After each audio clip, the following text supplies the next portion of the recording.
Sobat Ilmi, di pertemuan ke-6. Jadi untuk kelas 11 kita akan belajar, kita udah belajar masalah termokimia ya.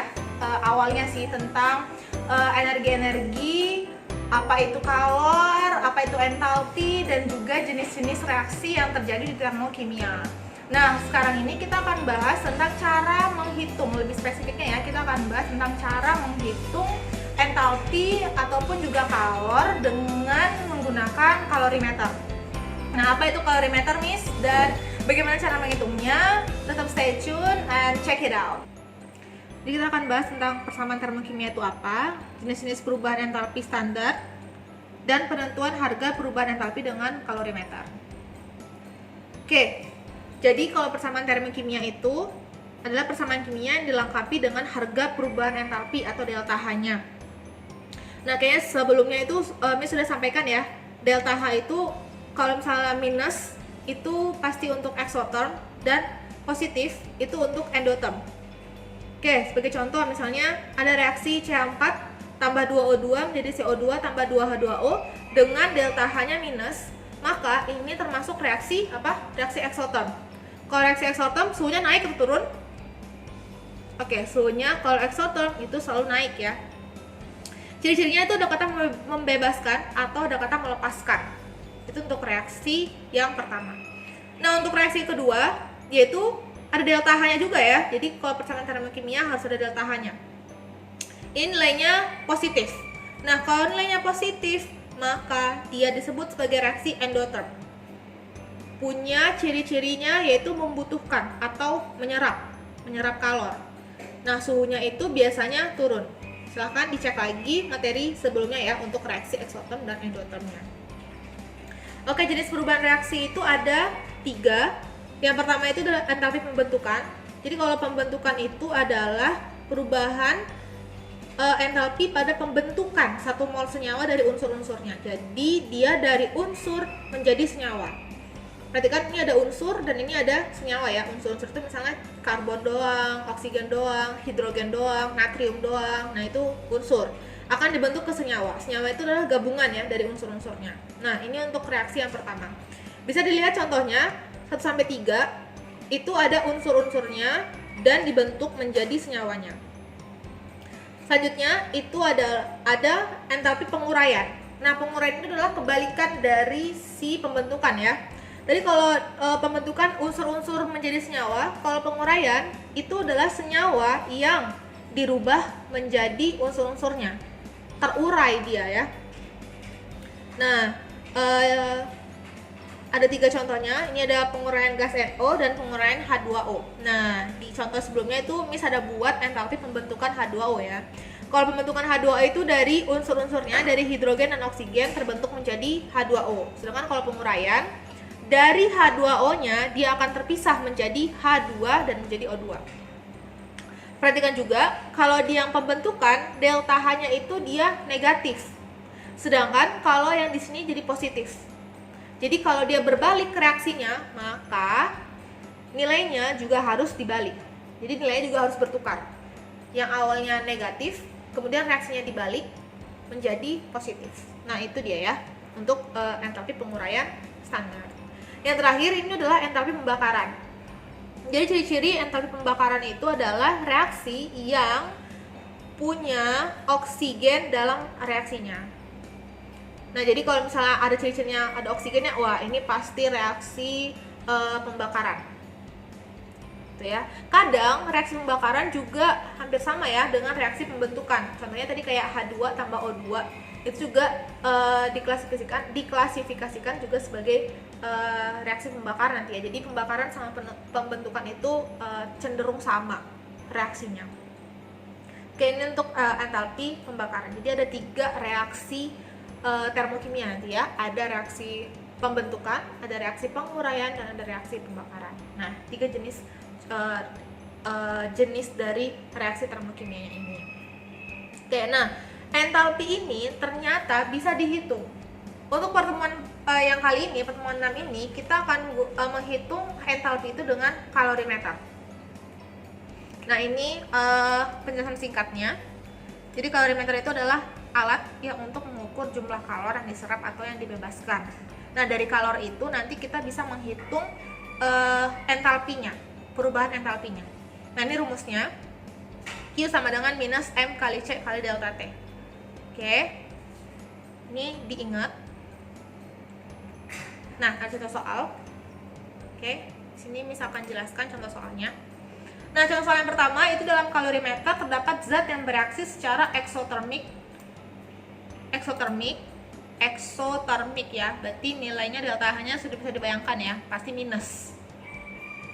Oke, dan ternyata 0,5 kg air yang mengelilinginya mengalami kenaikan temperatur. Naik ya. Nah, eksoterm identiknya selalu naik suhunya.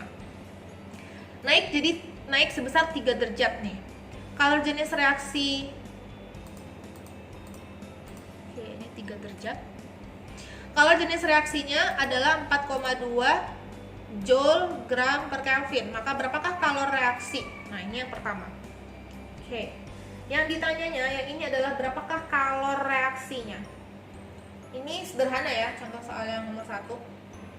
Langsung aja pakai rumus Q sama dengan minus M kali C kali delta T.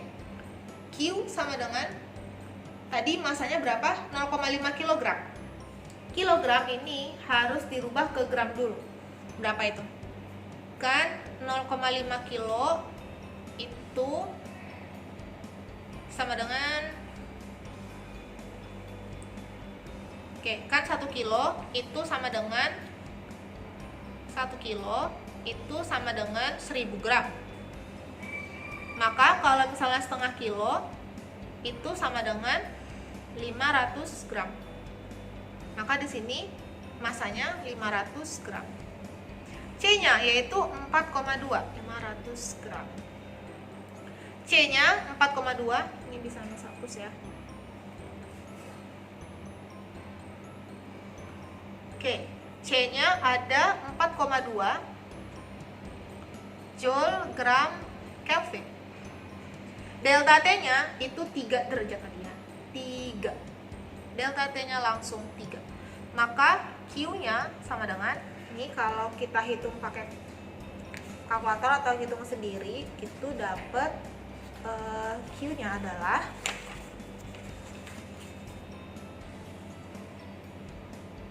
baca sendiri.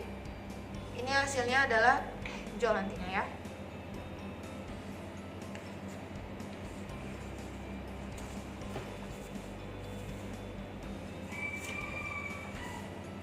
Nah, 6.300 atau 6,3 kJ. Jadi dari joule ke kilojoule ini dibagi 1000. Oke, ini dibagi 1000.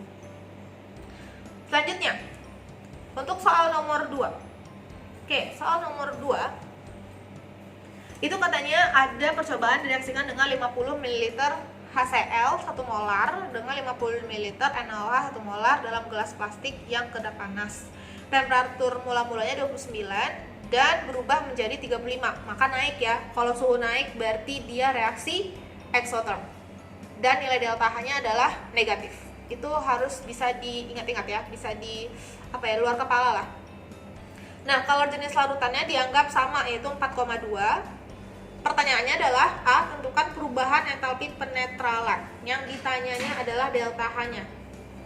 Beda dari yang pertama. Yang pertama itu cuma ditanya adalah kalor reaksinya, sedangkan ini delta H-nya.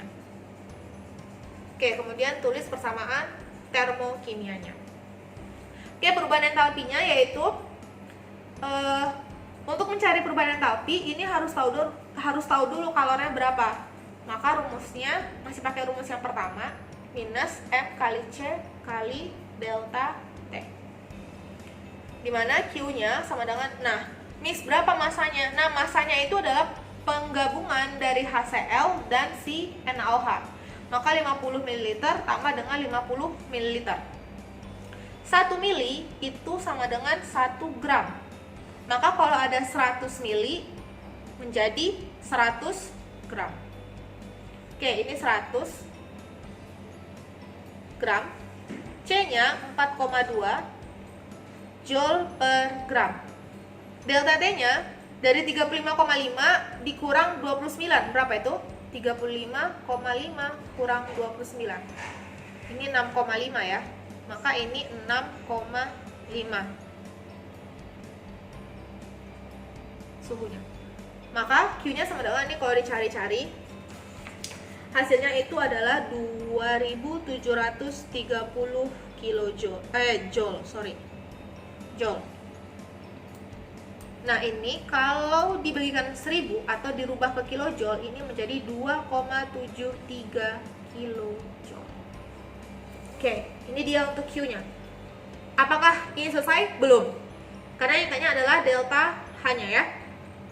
Maka ini kita harus buat reaksinya dulu. Karena ada dua reaksi tadi ya, ada dua senyawa. HCl ditambah dengan NaOH, ini akan menjadi NaCl ditambah H2O. Ini kita pakai yang mula-mula bereaksi setelah reaksi.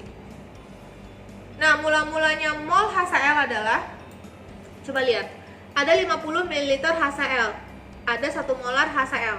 Nah, gimana cara nyari molnya? Ini kan mol. Yang di sini harus mol. Oke, rumus molar kan sama dengan N per V. Ingat nggak? Molar sama dengan mol per volume.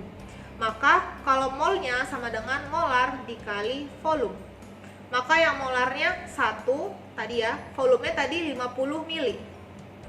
50 mili kalau dirubah ke liter ini harus gimana? Dibagi 1000. Oke, hasilnya 0,05 mol. Maka di sini harus dibuat 0,05 mol. 0,05 mol. 0,05.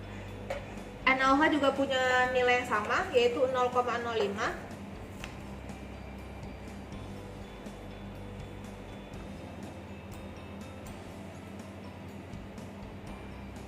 Oke, NaCl karena masih awal ya, tidak ada terbentuk, belum ada terbentuk. Pada saat bereaksi, oke, di sini tetap ditulis 0,05 karena untuk reaksi penetralan itu reaksinya selalu habis nantinya ya. Maka dia akan habis. Nah, NaCl-nya juga akan menjadi 0,05. Ini juga 0,05. Ini nanti akan menjadi dikurang untuk yang sisi sebelah kiri dan ini akan ditambah. Makanya Miss buat di sini habis ya, tidak ada reaksi yang tersisa. Nah, ini nanti akan menjadi 0,05 dan ini akan menjadi 0,05. Kenapa 0,05? Karena tidak ada koefisien tambahan di sebelum si NaCl-nya. Tadi kecuali kalau misalnya ada elektron tambahan 2 di sini, maka 0,05-nya itu harus dikalikan 2 ya, perbandingan koefisien. Oke, tapi karena dia tidak ada, maka tetap 0,05. Ini kalau nggak salah Miss ada di pelajaran kelas 10 tentang stoikiometri ya. Stoikiometri untuk perbandingan koefisien. Jadi kita bisa gunakan perbandingan koefisien untuk mencari mol. Nah, ini dia. Nah, karena dia reaksi penetralan, maka mol yang akan dipakai adalah mol si H2O. Karena banyak nih mol yang antara NaCl sama H2O. Kita pilih yang mana? Nah, reaksi penetralan kita harus ngambil molnya si air.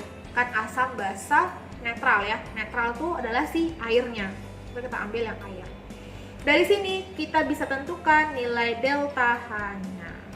Oke, maka delta H-nya itu sama dengan Q per mol. Ini rumusnya ya. Ingat, Q per mol. Maka delta H sama dengan Q-nya tadi berapa? Tadi Q-nya adalah 2,73 kilojoule minus ya 2,73 kilojoule per molnya 0,05 mol. Maka delta H-nya sama dengan minus 54,6 kilojoule per mol. Oke, ini minus. Mungkin nanti ada pertanyaan di masalah yang ininya ya, yang mula-mula bereaksi setelah reaksi nanti. Misalkan tambahkan lagi contoh-contoh soalnya yang lain pada saat kita pertemuan langsung ya. Oke, sekian untuk pertemuan hari ini. Jika ada yang mau tanyakan, silahkan tanyakan sama Miss. Kalau bisa tanya ya, biar ngerti, paham. Belajar terus. Terima kasih banyak. Assalamualaikum warahmatullahi wabarakatuh.